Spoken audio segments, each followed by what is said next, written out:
Nesse terceiro vídeo da série, eu falo sobre a obra mais icônica e reconhecida de Leonardo da Vinci, a Mona Lisa. Seja bem-vindo ao canal Arte Retrô. Meu nome é Marcos e é um prazer ter você aqui conosco. Se você ainda não é inscrito no canal, inscreva-se e ative as notificações para que você receba os avisos sobre os vídeos que dão sequência a essa série de 5 vídeos sobre a vida e a obra de Leonardo da Vinci. Fique agora com o nosso terceiro vídeo.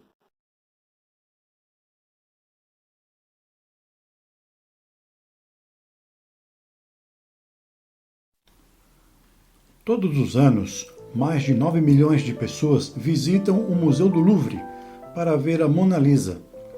O que muita gente não percebe é que a pintura que vemos hoje pouco se parece com a obra que Leonardo da Vinci pintou há 5 séculos.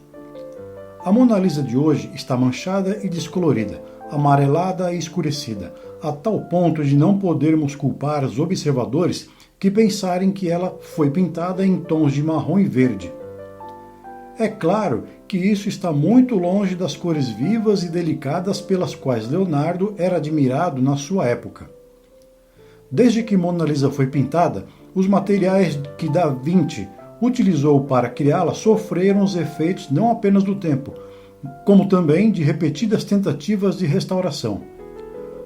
O suporte de madeira encolheu, produzindo rachaduras.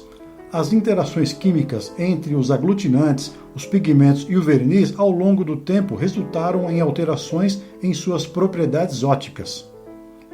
O engenheiro francês Pascal Cotte está entre os poucos privilegiados que tiveram a honra de ver e fotografar a Mona Lisa original, no Museu do Louvre, em Paris. A pintura foi removida da moldura para permitir que Cotte a fotografasse com uma câmera exclusiva, construída especificamente para esta finalidade. As imagens produzidas formaram a base para o exame científico e análise da pintura realizados por Cotte, incluindo a criação de uma enorme cópia em infravermelho. 3 horas de fotografia resultaram em 13 fotos digitais originais da obra-prima, para cada uma com a extraordinária resolução de 240 megapixels. Cotte pôde criar uma série de imagens utilizando diversos comprimentos de ondas de luz, do ultravioleta ao infravermelho. Utilizando comprimentos de onda de luz que não podem ser detectados a olho nu, Cotte foi capaz de descobrir aspectos da pintura que são invisíveis em condições normais. Mas fotografar a Mona Lisa foi apenas a primeira etapa de um longo processo de análise e verificação, que durou mais de 2 anos e que incluiu consultas a especialistas na obra. A Mona Lisa é um enigma que fascinou gerações de amantes da arte. A requintada técnica de Leonardo da Vinci e o uso de veladuras coloridas proporcionaram uma sutileza cromática admirável. Mas esse processo é impossível de recriar, tornando a restauração dessa pintura antiga e inestimável um grande desafio. Além disso, as camadas de verniz adicionadas ao longo dos anos se mesclaram aos pigmentos e veladuras, o que significa que qualquer tentativa de remover o verniz pode alterar a própria pintura. Hoje, com a câmera multiespectral de Pascal Cotte e a análise detalhada por computador, podemos penetrar nas camadas de Mona Lisa sem nem mesmo tocá-la. Conseguimos reproduzir a obra-prima com precisão e revelar todos os detalhes de sua história. De maneira inédita, todo o privilégio de ver a Mona Lisa em cores vibrantes exatamente como Leonardo pretendia.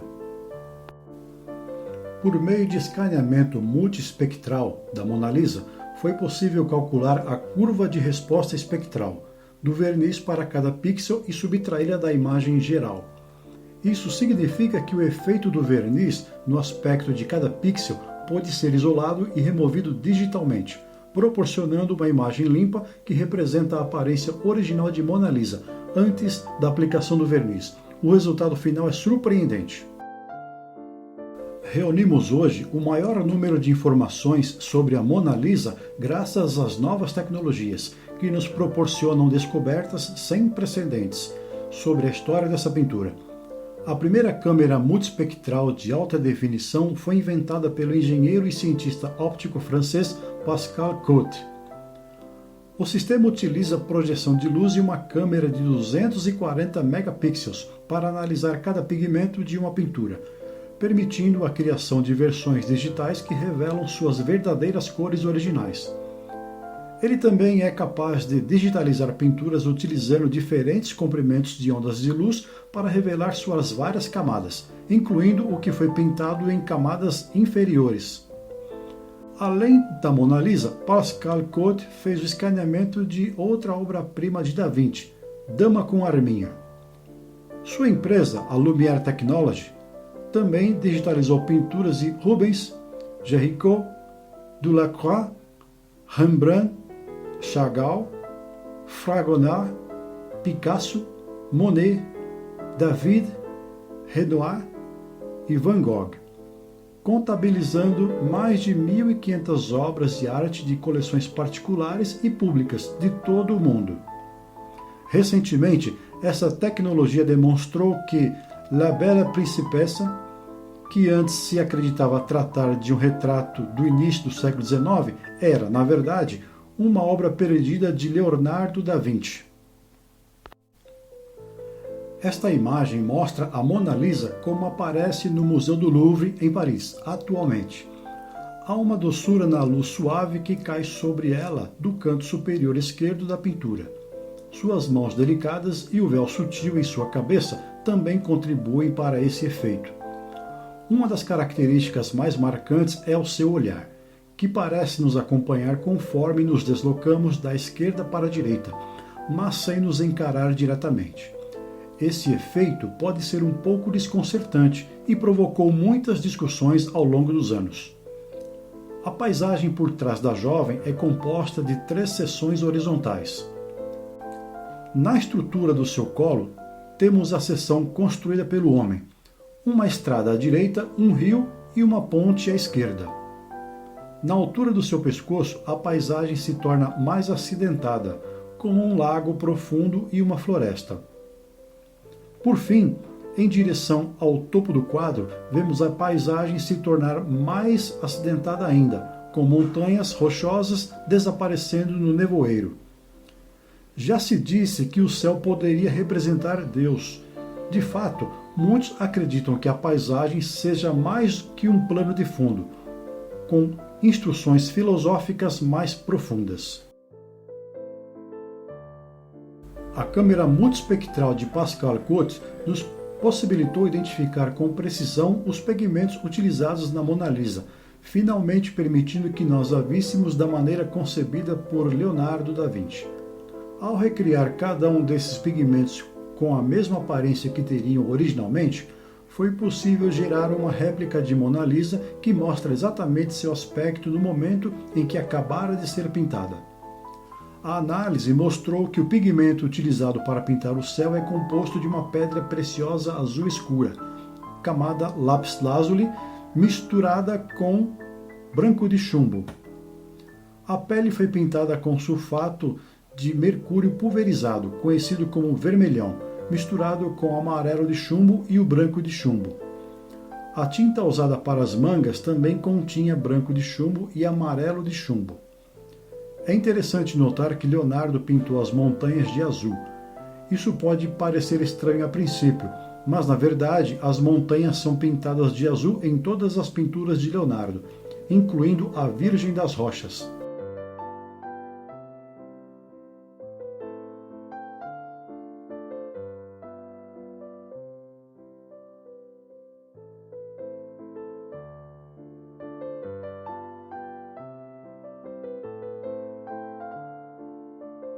Aqui nos aprofundamos ainda mais nas camadas que estão por trás da Mona Lisa que conhecemos.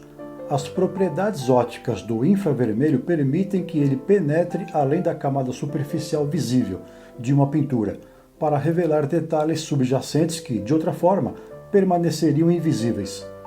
O infravermelho não é visível ao olho humano, mas pode ser simulado com comprimentos de ondas de luz visível, usando dados científicos obtidos a partir da câmera espectral.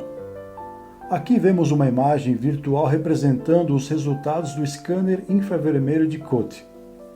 Ao olhar para esta imagem, você efetivamente a vê como se seus olhos tivessem a habilidade sobre-humana de detectar o infravermelho.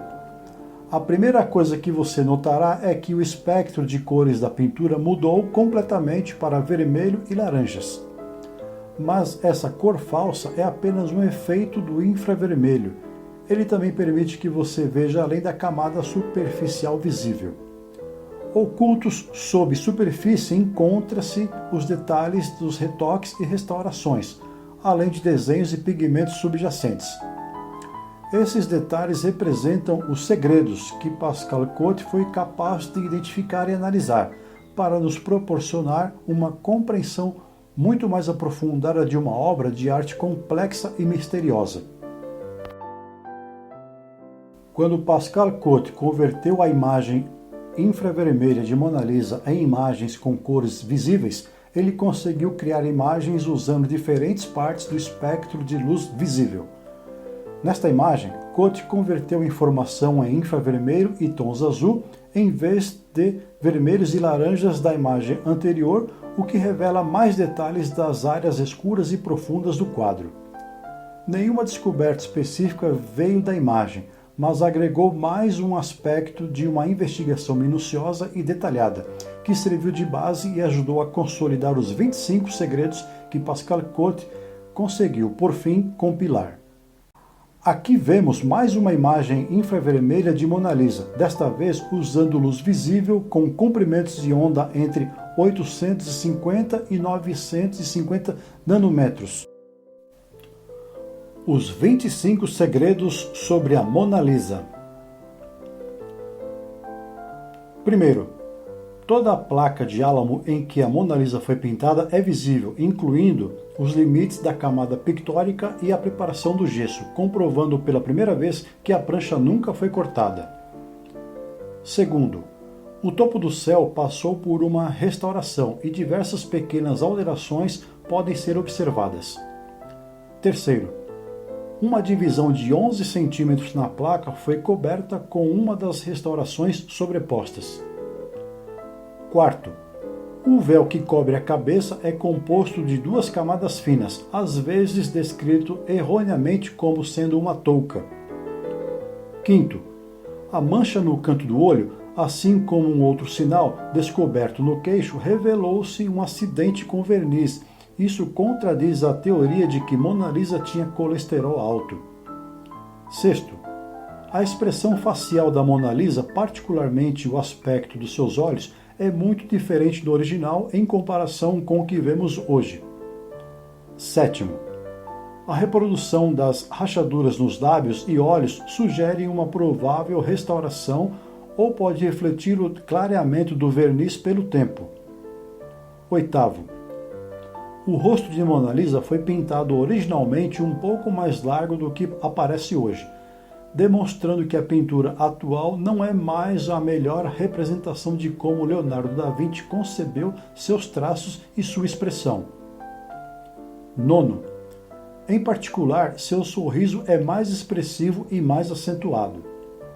Décimo, o desenho do véu tem uma definição muito maior do que na pintura envelhecida que vemos hoje, demonstrando o esforço de Leonardo em salientar a borda do véu. 11º.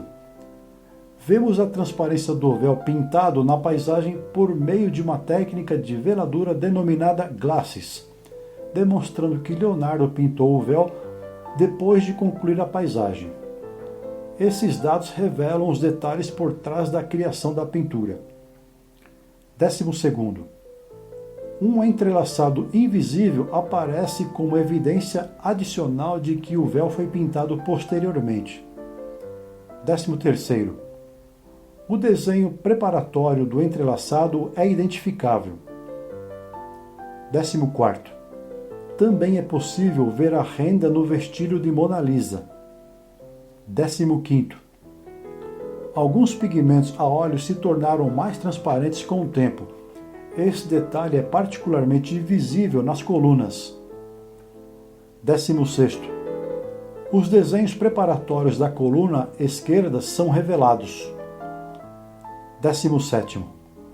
A balaustrada é mais claramente definida, aparecendo também uma construção com parquet de madeira. 18º. Ficam visíveis através do véu o desenho da poltrona e o seu braço direito. 19º. É possível ver os detalhes do reparo do cotovelo de Mona Lisa, realizado depois que um jovem boliviano atirou uma pedra na tela em 1956. 20º.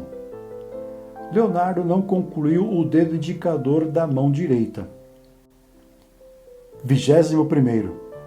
É possível identificar onde Leonardo mudou de ideia quanto à posição do indicador e do dedo médio da mão esquerda.